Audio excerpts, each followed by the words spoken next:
Well, howdy. Nearly Senior Citizen here. Greetings, boys, girls, and all of our non-binary friends, and welcome to this, another brand new day.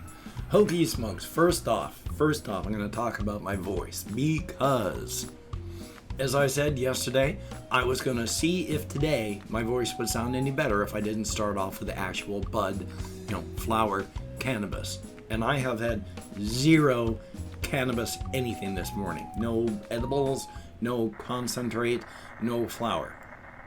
Listen to my voice. And the thing is, too, when I woke up this morning, you see, I have to wear a sleep apnea mask because I stop breathing when I sleep. My brain just forgets to tell my lungs to breathe. So I have to wear a mask. It has a filter on it so that it filters out the dust. I forget to change mine as often as I should. The last time I changed it, last week, it was choked with dust. It was horrific. So I've got a clean filter in there. When I woke up this morning, my voice was perfect. My breathing was wonderful. And even at that, I mean, sure, if I do that, but is how I actually sound when I'm breathing, and I'm largely clear.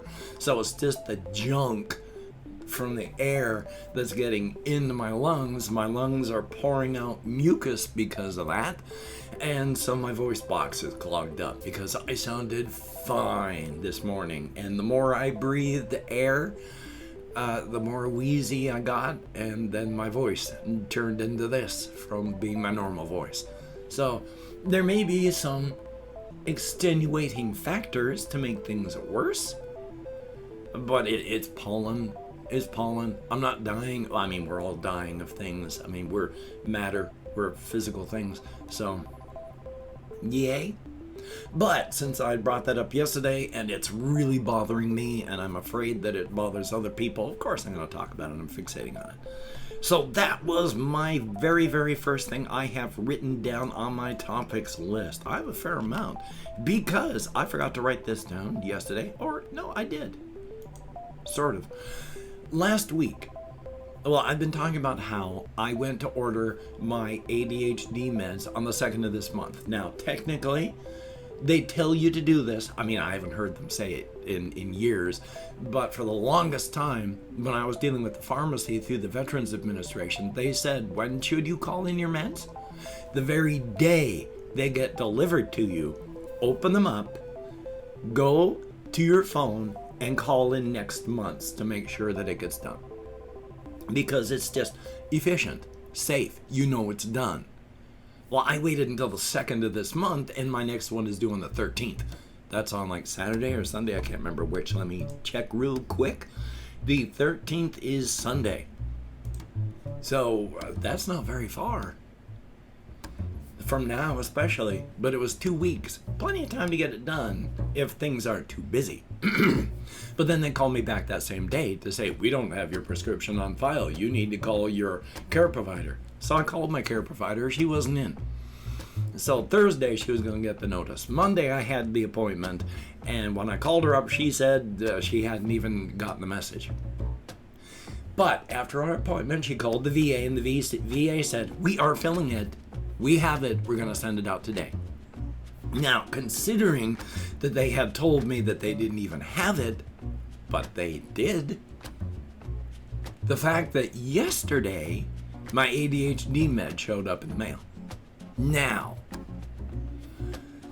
did they just find the prescription last week after terrifying me and sending me on a course of action that's left me frightened and worried, and then just fill it without telling me they had it? Or did they start to fill it on Monday as she called them, and then they just overnighted it through the mail system? That's possible too. They don't fill me in on the loop, so I have no ideas what the actual thing happened. Point being, though, I got the meds. So next month is locked in. I've got the bottle on my table thing over there, so that's good. I had also mentioned yesterday how I had taken a look at my meds and was trying to figure out because I was short. No. I had misthought things. My next prescription was due on the 13th. That was when I was supposed to start. So I all my meds were supposed to run out on the 12th. So I had 2 pills, and I'd already taken a half from before. That was all of the pills. There was no issue at all. I was just, hey, smaller amount of meds, not able to concentrate as much. You don't remember things as well. I'm back on the meds. 20 milligrams at 6 in the morning, 20 milligrams at noon, 20 milligrams at night. I sleep great. In fact, one of the things that still kind of weirds me out, you're only supposed to take maximum 400 milligrams of caffeine in a day. I got bad ADHD. I take anywhere from 800 to 1400 or more milligrams of caffeine every single day. And in general, when I take the most of it is just before bed, because I will make sure that I've got caffeine in me before bed.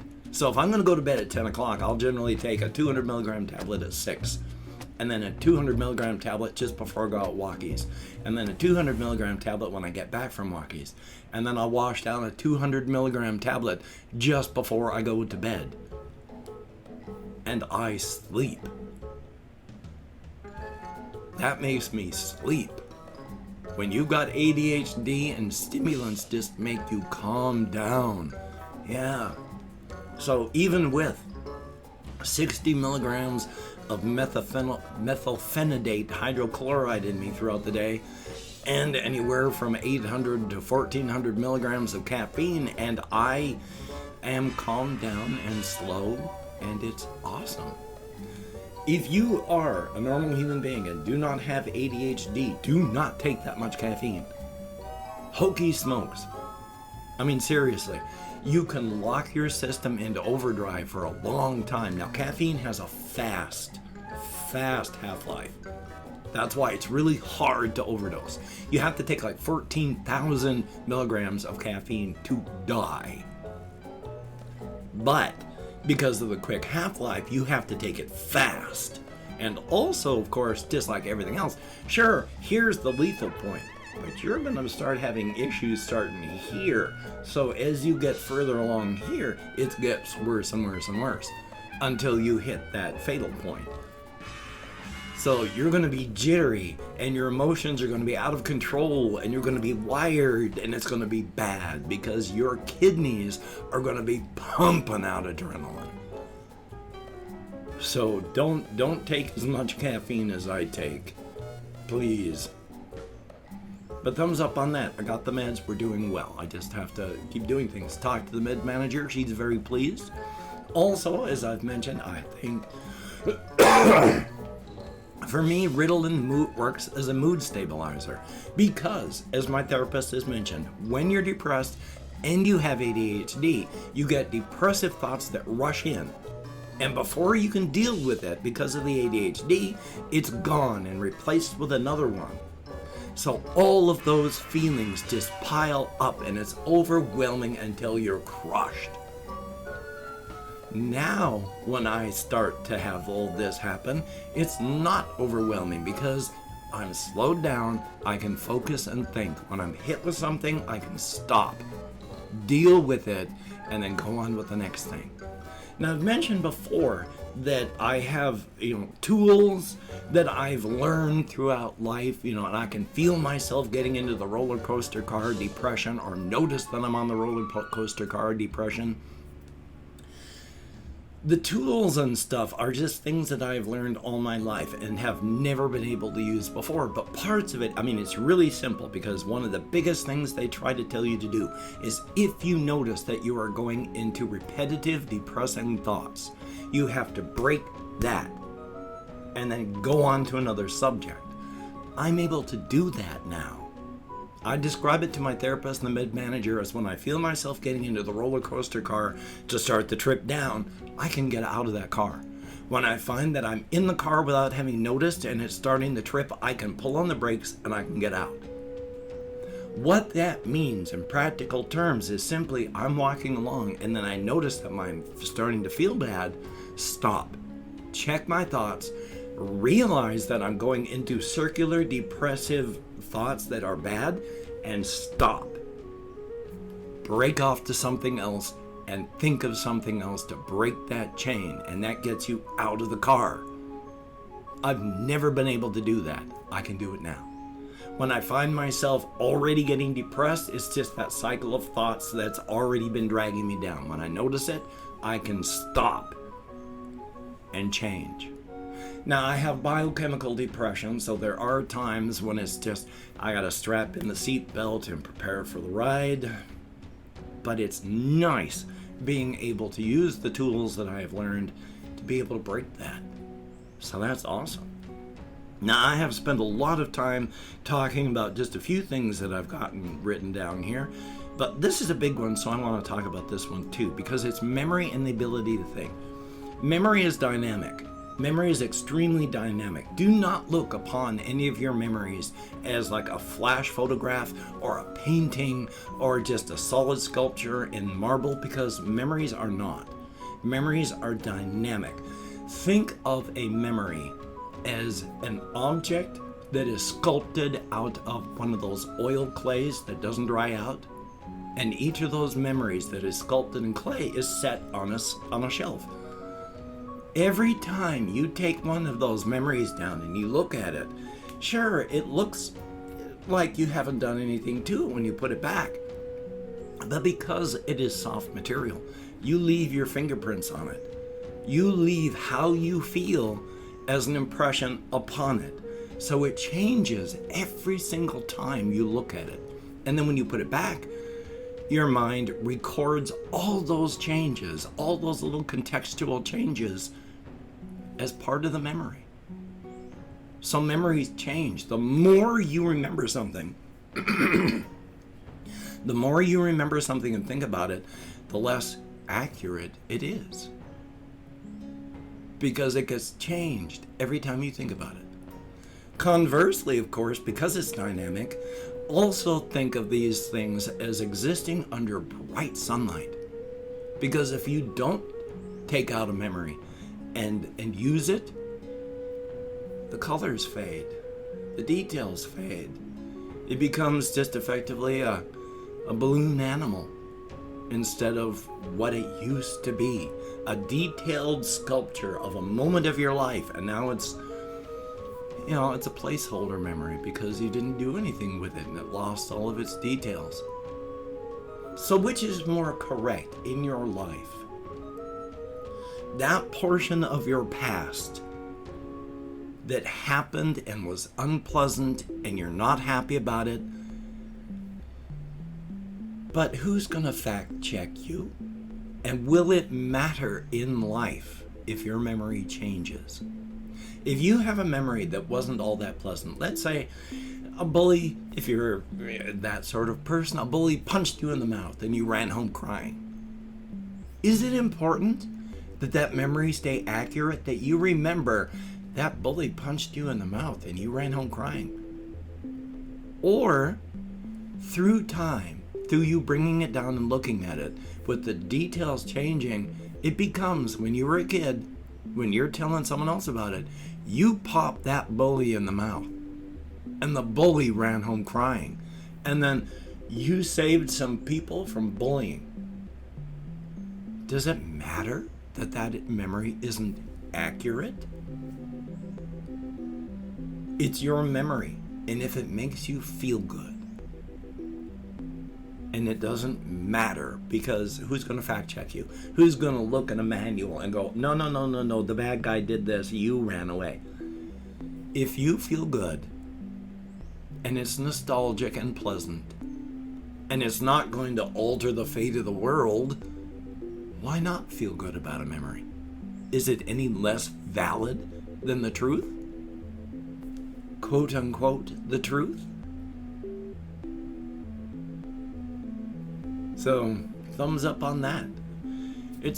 I'm amazed that we have come this far as a species, as fallible and goofy as we are. It is absolutely astonishing.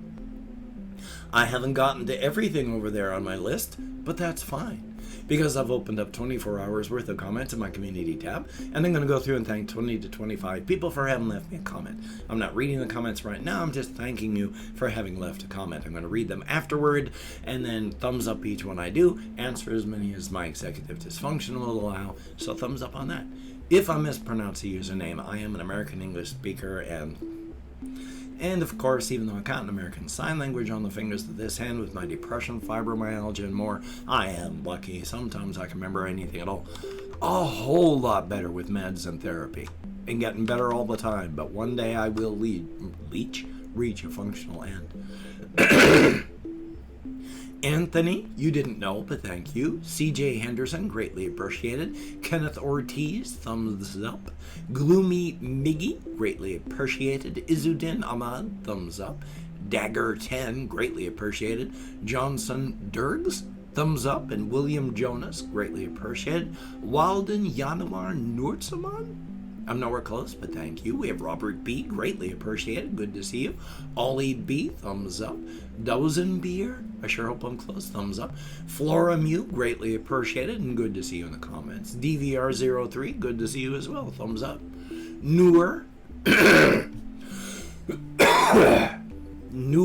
greatly appreciated. Good Lord.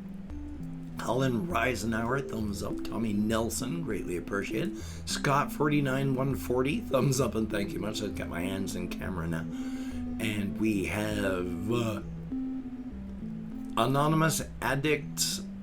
Anonymity Addict Anonymous, thumbs up. Abulnov, thumbs up and thank you. We have Sebastian Ferris, greatly appreciated. Confused Owl 29, always good to see you and best of luck.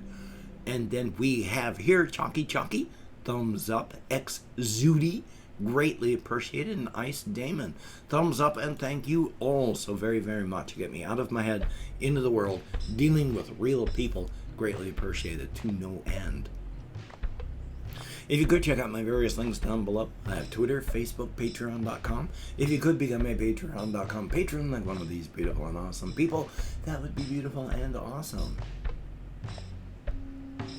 And if you'd like to help me out without sending money through the patronage, I have a PayPal link down below. If you'd like to help me out without sending money to anything at all, just not even sending money, I do have an Amazon wish list link where hopefully I've got things like Reptisan and hamster food and hamster bedding and cat food and hopefully a pair of shoes.